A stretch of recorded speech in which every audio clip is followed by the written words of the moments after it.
Hey! Roger!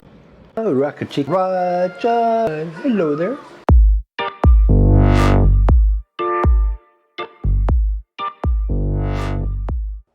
What I got in my hand right here is an email that I received from IESS. That's the IESS. That is the government health plan that we have here that all citizens of residents of this country are entitled to, okay? Is health insurance.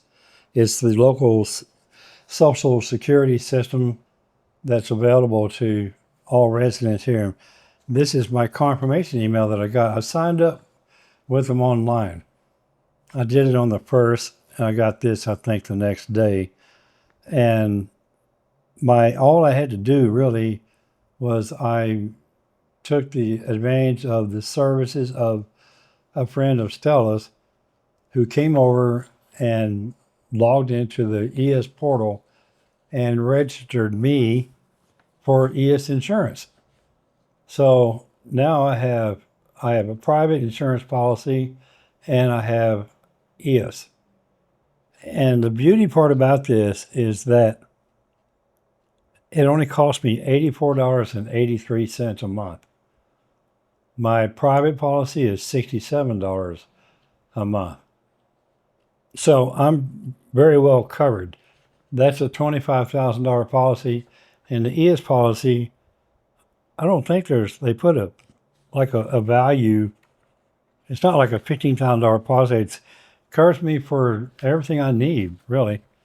So what my plan is to use IESS for scheduled procedures, surgeries, I want to say emergencies, but my private policy will also take care of emergencies. One of the things that I want to tell you about when you have insurance in Ecuador, you hear a lot of people talk about how great the healthcare system is. And the few times that I've been in a private hospital here, the first time I was in one, I witnessed another expat that was in the same emergency room that I was in, and he was being held. He was not being allowed to leave because he needed to pay $400 and something for the diagnostics and stuff that they did. And they were not going to let him leave.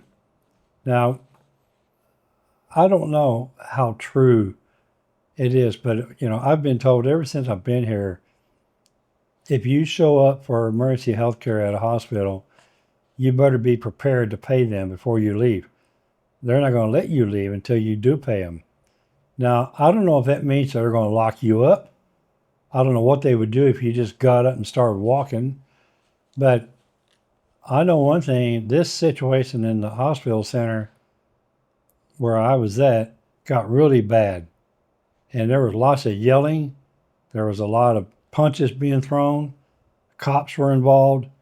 And all of this was between an expat couple from Santa Marinita and the private hospital doctors and nurses that took care of this guy in the emergency room. When I went through this episode with Michael, and he was in the same hospital, 3 trips there cost him $11,000. You've heard me talk about this before. And of course, Michael has since passed away. But when he was first here, he wasn't insured. He wasn't, this wasn't considered an emergency for him.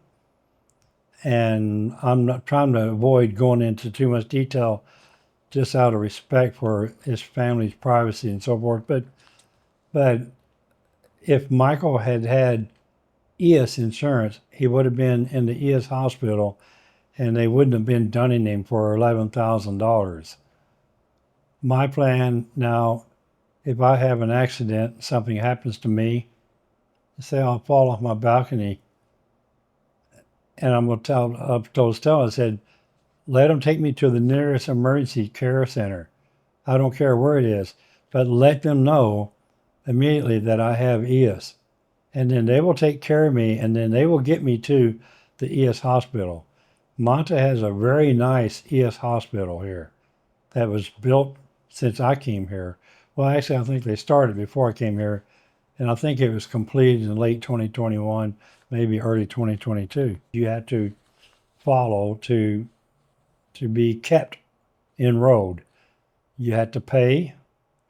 Once I've paid 3 consecutive payments, then I have the full benefits package. I get everything. Until then, it's just emergency only.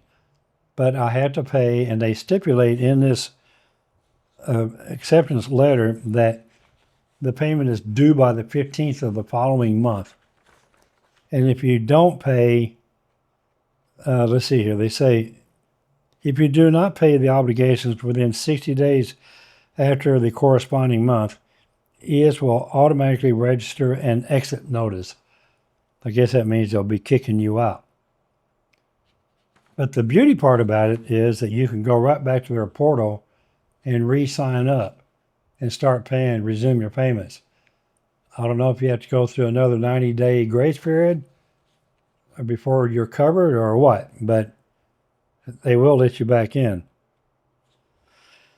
So it was actually pretty easy, and as far as paying for it, I'm going to pay for it through my bank here. They have multiple ways to pay for it. You can pay for it at some of the grocery stores around town. You can pay for it at the banks, Western Union, CNT. My advice is that I always tell everybody when you come here anyway, get a local bank account like at JEP Cooperativa or like at 23 de Julio, which is the other bank that I bank at. And they have a payment system within their portal, and you can go on there every month and pay your bill, pay your ES bill. Okay? So that's it. If you have any questions about anything, leave it in the comment and I'll answer everybody. If I can't answer, if I don't know the answer, I'll find it for you. Okay? Thanks for watching, and I'll see you on the next one. Ciao, ciao.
You know what, though? I think really what you need to do is learn to embrace your mistakes. Your life would be so much better if you just embrace your mistakes.